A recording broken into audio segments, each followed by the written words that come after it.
Hello nerds, welcome back to my channel. If you don't know me, my name is Maria and I like to make technology videos on the internet. And today I thought I would try out a different setup in front of my big beautiful bookshelf where you can see dimples in the background. I was asked in my Discord server recently about what I think about working in big tech versus startups, and being as I have worked in both and that I live in Silicon Valley where you hear a lot of stories, see a lot of crazy things, I thought I would be a good person to talk about this and give my opinions.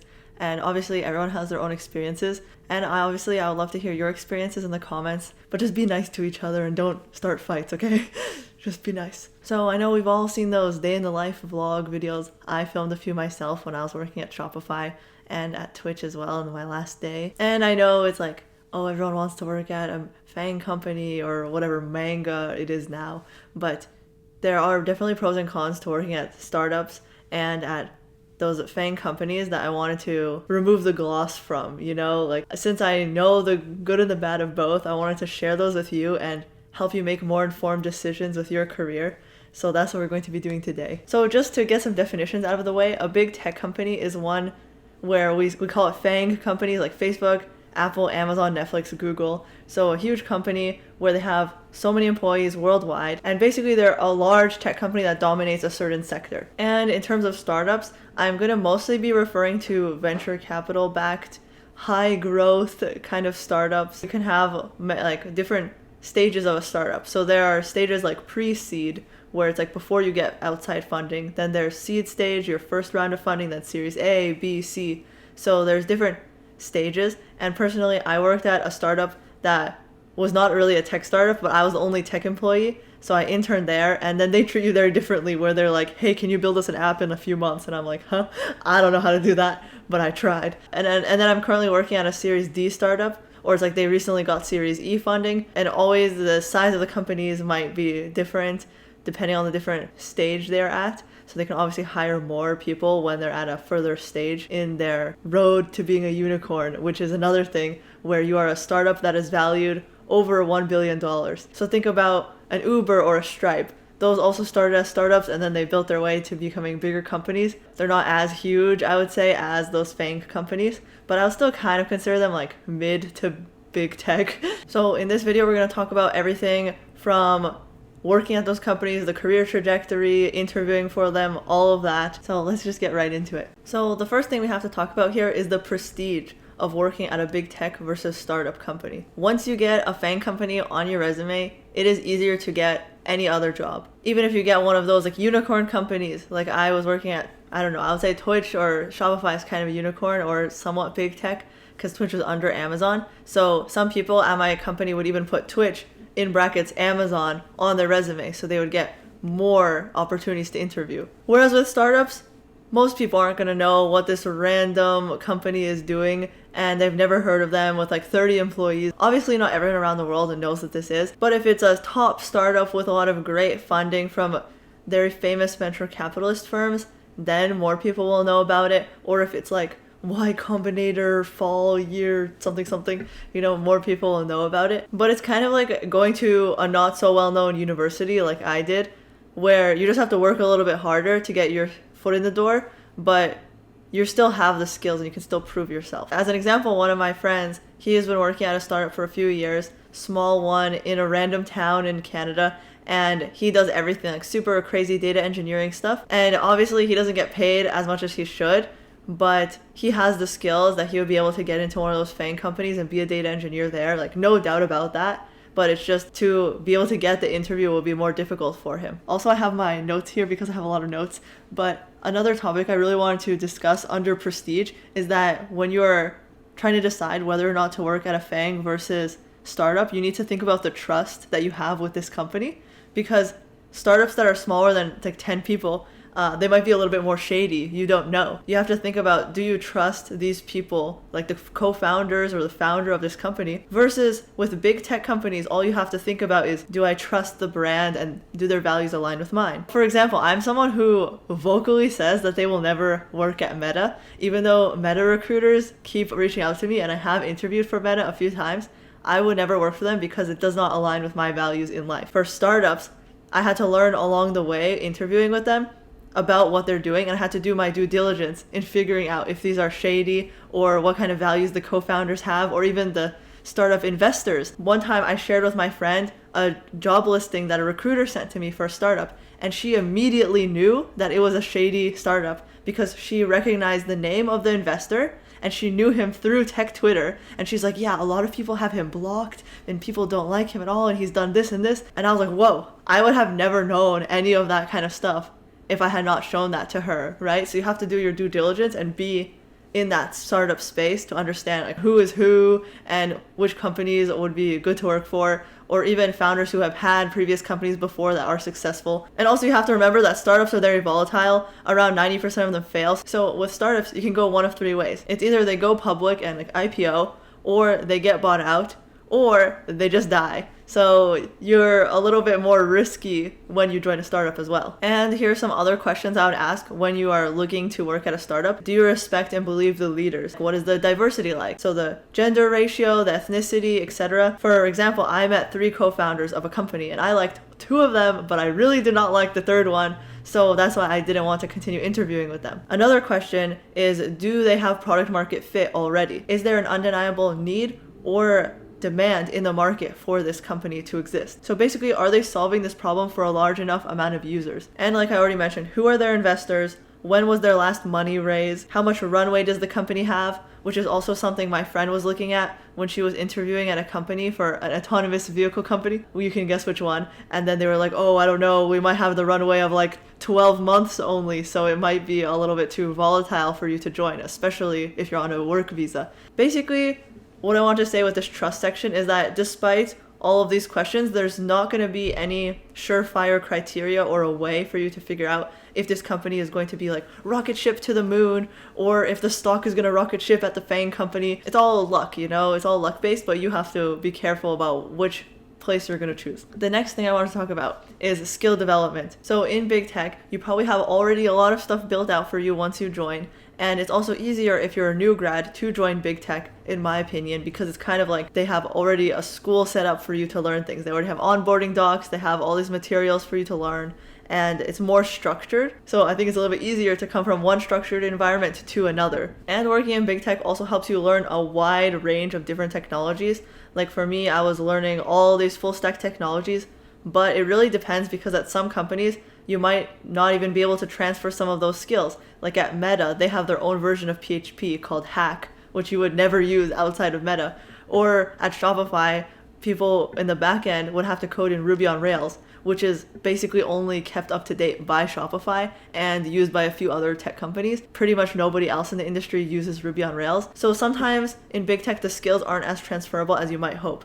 And it's also harder for them to take on new technologies because then they'll have to migrate their entire system to this new programming language or new framework, so they might be using something really old. Another thing to mention is that you can develop your skills a lot through mentorship, because it's easier to get mentored at a big tech company since it is an expectation for senior engineers at their level to actually grow people who are more junior than them. And sometimes you'll be given an onboarding buddy or a mentor on your own team. But my main gripe with big tech and your skill development is that when you're working at a big tech company, you're working on the smallest team. Like you have 8 people working on like this one button on the Google search page. Such a small surface area that you and your team gets to work on, and it's harder to get bigger scopes and bigger scale projects. For example, my team at Twitch was a subscriptions team, and we didn't work just on this one button to subscribe, but there was like a whole, front end area, back end, lots of different things, analytics and all of that stuff. But it's still such a small scale versus like the entire Twitch website and app and everything. You have to think about what kind of projects do you want to be working on and how do you want to develop your skills. Another thing is that you also have to maintain really old code generally. One whole year at Twitch, we were just focused on reliability of our services. We had a layoff and then a lot of stuff went ba-bam, and we had to fix a lot of things because there's less people and a lot of people who knew things were laid off. So reliability was very important. So it took a whole year to focus on that and maintain all of our old services. And then the next year we were able to actually do product work and build new things and improve the stuff we have. And also each project that might be like medium sized at a tech company might take months to do. Rarely will find something that will take only a week or two or a few days to do. Everything takes a long time. There's a lot of process to do anything. You might also have to work on big refactoring efforts, like moving from one testing environment to another. And every time that you write any code, then like for us, we had to write in the front end. Anytime I'd write any front end code, I'd have to rewrite all these tests, which would take so much time. And it's not like I was learning doing that. So maybe that's something that AI could help with. But at the time, it didn't exist, so we had to do that. And when you're working in a big tech company, usually everything has a streamlined process. Like you have to do things in A, B, C, D order. First, you will write the tech design. Then you have a meeting with everybody. Then you discuss it. Then you have more meetings. Then you write this. Then you do proof of concept. And it's like so many steps and so much process that's what I really hated.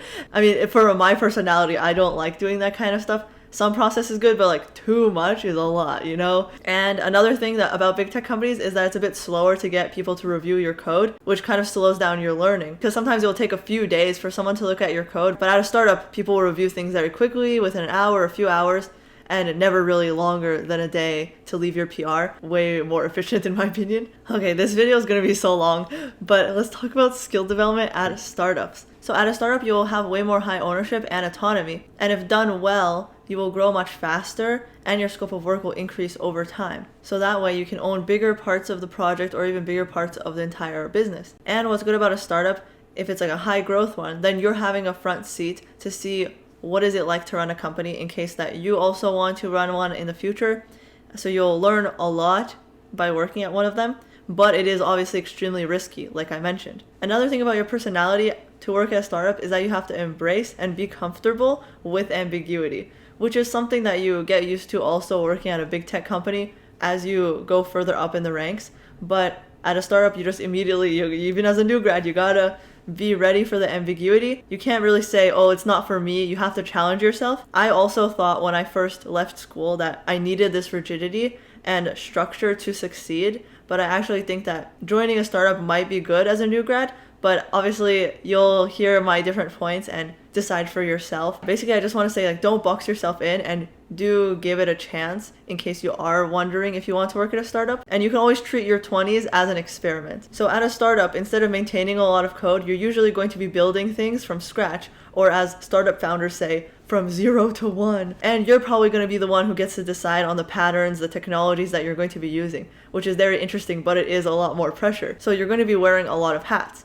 And a pro of this is that you're going to have a breadth of exposure so you can try out different things. So you might want to try out data engineering or front end or back end development and different stuff like that and figure out what you actually really like to do. But a con of wearing many hats is that it's difficult to measure your success and your excellence in these different things because you're getting a breadth of experience rather than the depth of it in one specific area where you might just be like a back-end engineer at a big tech company. Another thing when you work at a startup is that it might change every few months. So there's not going to be any like 30, 60, 90-day plan that they line up for you. You're just going to have to meet the needs of what the company needs at that point in time. So as an example of whether or not you might want to develop your skills at a startup or a big tech company, say you wanted to be a data engineer. In my experience, data engineering, you're working with big data. You want to work at a company that has a lot of data and big problems to solve. This company has already scaled to millions or billions of users. This is something you would encounter more likely in a big tech company. So companies like Airbnb and Netflix, which I think are leaders in the data engineering space because they've open sourced a lot of their projects, and they have definitely over 100 people working on their data platform. So if you join one of those companies right now, many of the stuff like data pipelines, everything is already built out, but you might be working on like a new data engineering frontier project that might become open sourced eventually, and that might be really cool to you. And they obviously have a ton of data, so there's probably so many things to work on. But let's say that you worked at one of these big tech companies and you wanted to introduce a new technology like Apache Flink, for instance, then it might take you like 6+ months of convincing and trying to get people to start using it. But if you join a startup and you become a data engineer, then you're probably one out of like 5 people doing this, and then you're building out everything from scratch yourself, learning how to do that. But you're going to have to first prioritize building the data pipeline and all of that stuff before you can focus on adding those sparkly new technologies to this company. It is a little bit different thinking about like what do you want to do, but I think both are valid options and both interesting, but it's more of like what do you want to work on. Let's talk about career growth. In big tech, it's in my opinion, a little bit hard to get recognized because you're a little fish in a big pond. For example, I never talk to my director or VP. They don't know anything about me. But at a startup, the VP or director might be your manager or your skip manager, so they know what you're working on. At a big tech company, it is generally easier to get to the next level, but it depends on the company. And right now, things are really weird because a lot of companies are doing hiring freezes, so they're also not promoting people as much, which is pretty annoying. But in general, big tech, it's easier to go from like junior to mid-level and like go up there. But then after senior, of course, it becomes much more difficult. And also promotions are tied to you being able to do projects yourself without any bugs, working on operations tasks, being able to improve the reliability of the code base, and also being a subject matter expert on your team for different things. And a lot of the time at big tech companies, you get promoted after doing a bigger project, which people call promotion projects. So it's a little bit of a luck kind of game, whether you get one of these projects or not. Definitely, when you want to get promoted in a big tech company, they'll give you more support and there are more resources available. They do have a clear rubric, and if you are exceeding at this level, then you will get promoted.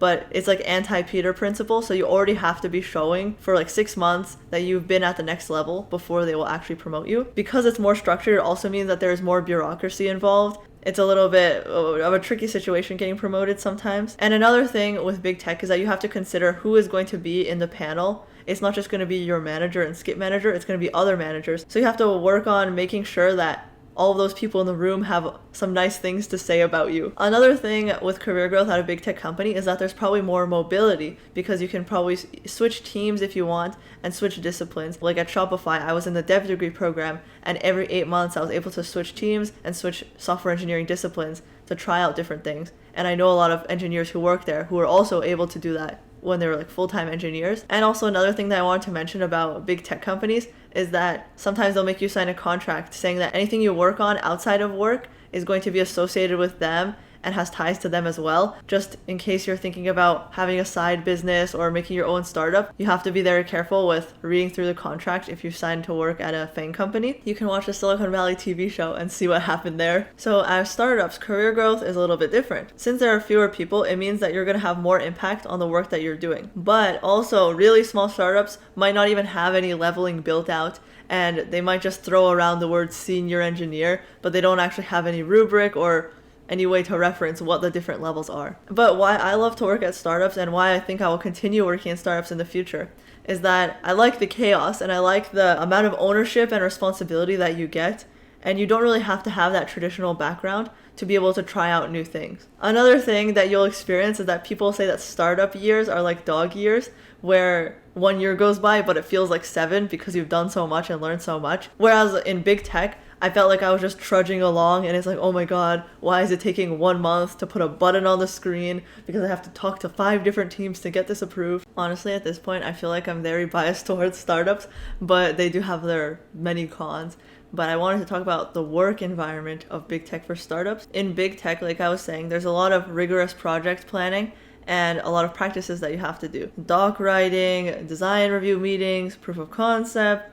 You have to do feature flags, integration tests, all of this stuff, and different bug bash meetings. So it's just a lot to do one project, and all of that process adds up. Even if coding the project might take like a few days, you have to include all of that stuff in coordination with all the teams who have to join those meetings. So it might take much longer than you had expected. And in my opinion, in big tech, there are a lot of useless meetings. Because I worked in big tech, I now hate having so many meetings. A lot of the times they'll do stand-up meetings, daily ones or multiple times a week. And in my opinion, stand-up meeting, doing that so frequently is just so that managers can manage up and tell the directors what everyone's doing, and it's a little bit too micromanagery for me. But obviously what you see in those day in the life videos is that big tech companies have really great perks. For me, like when I went to TwitchCon, they let us stay at a 5-star hotel. They had a lot of happy hours. They had an arcade, game room. Shopify would have surprise snacks to get people to go to the all hands every week. I know there's like unlimited PTO at many big tech companies. It's all very flashy. They have free food, free coffee. But a lot of the time it's a little bit of a facade, because how much are you actually able to use all of those things when you're working so many hours a day? Another really interesting thing is that some startups and big tech companies provide free food, but if you calculate it down,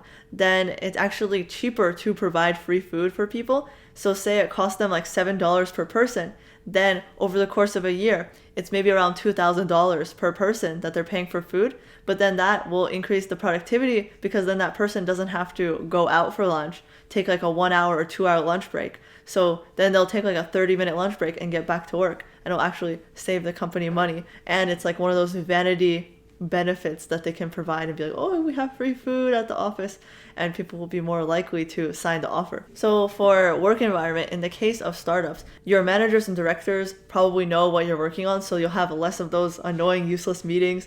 And a lot of the times it will be more of like ad hoc meetings where they just come up to your desk and ask you about different things, or you can demo stuff to them right then and there. Also, I can tell that managers are mostly tech leads, because at my old companies, I could see some managers weren't software engineers or they weren't engineers for many years. But at startups, usually the managers are also tech leads and they're also still coding. Also, what I like about working at startups is that you can be part of those ideation meetings, give more of your ideas to your PM and your manager. But working at a startup means there's probably longer working hours, especially if you're working at a smaller one that hasn't found product market fit yet. So I've heard that startups are kind of described as pressure cookers sometimes, where you have to maintain like the underdog mindset and keep hustling and keep grinding because you have a lot of competition from bigger companies. It's easier to reach a burnout when you're working at one of those types of startups. You don't want to really accelerate your burnout by working late hours. So maybe I'll make a video in the future about dealing with burnout because I've experienced that a lot. You want to have this speed mindset of working at a startup,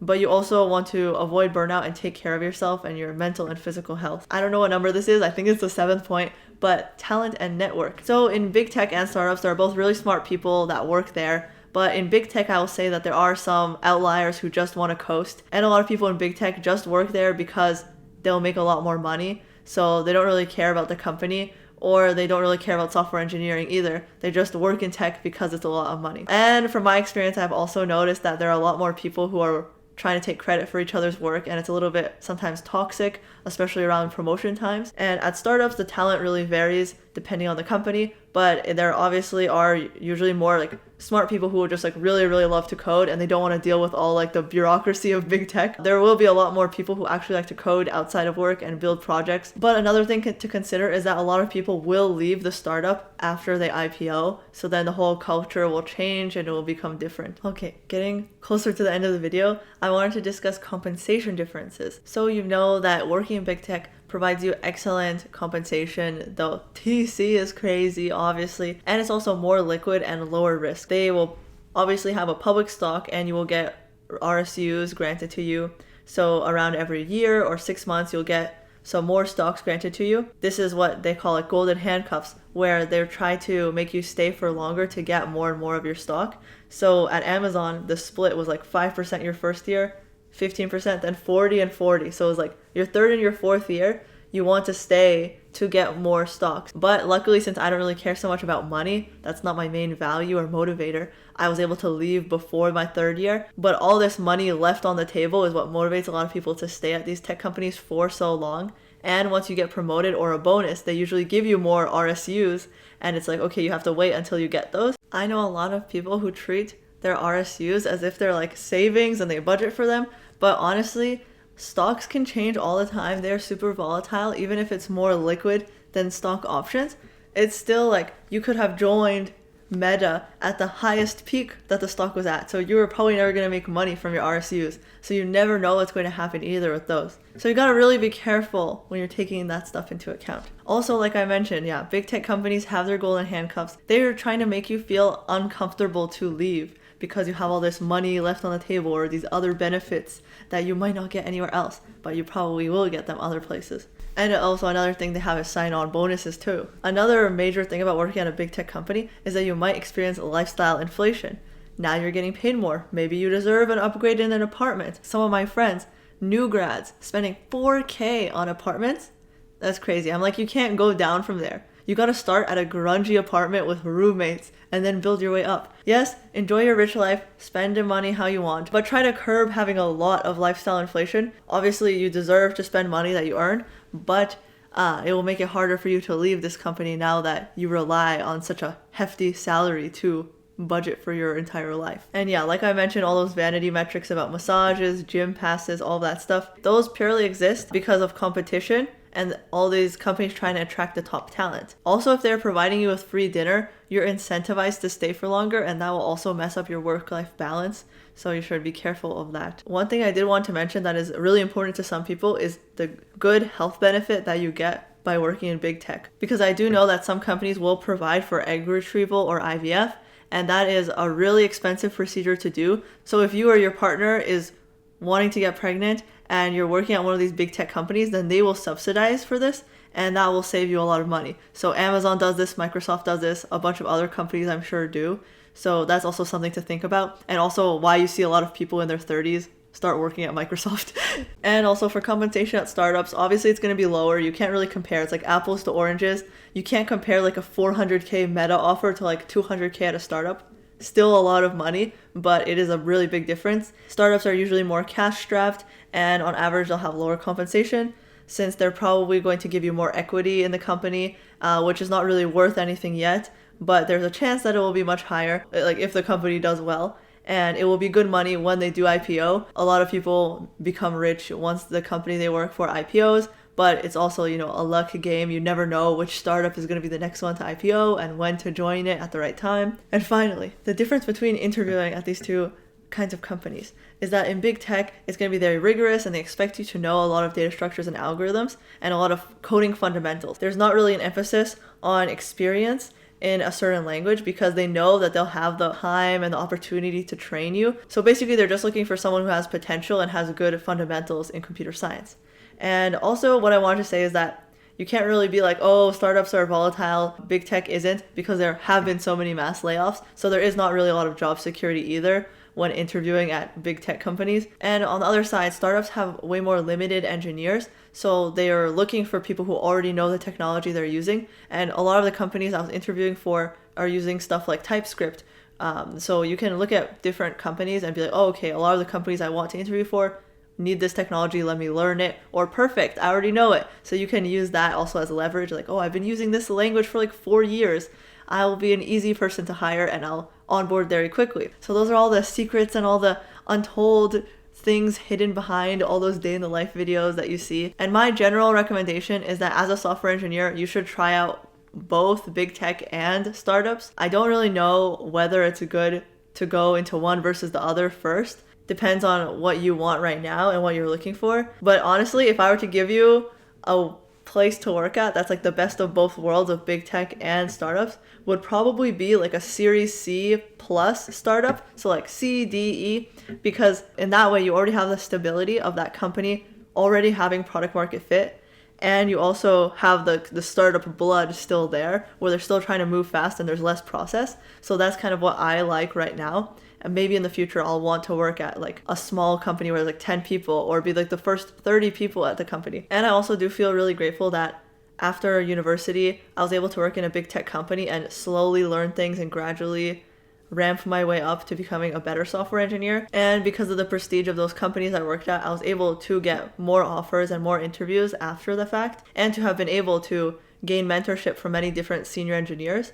And now I feel like I've learned a lot of the best practices in the industry, so I can bring them to a startup and implement them there. But honestly, now that I've worked in both big tech and startups, I've learned that mixing me and a big tech company is kind of like oil and water. It just like doesn't work. I never would have thought that. Like I would have probably just kept going until I had like more and more like bad experiences, and I'm like, what's like the common factor here? But overall, I want you to decide what makes you happy and what will make you feel fulfilled. So I hope that this really long-winded talk has helped you try to decide what you want to do with your career. And of course, I'd love to hear your stories, the good ones and the horror stories too, in the comments. And I'll see you next time. Bye!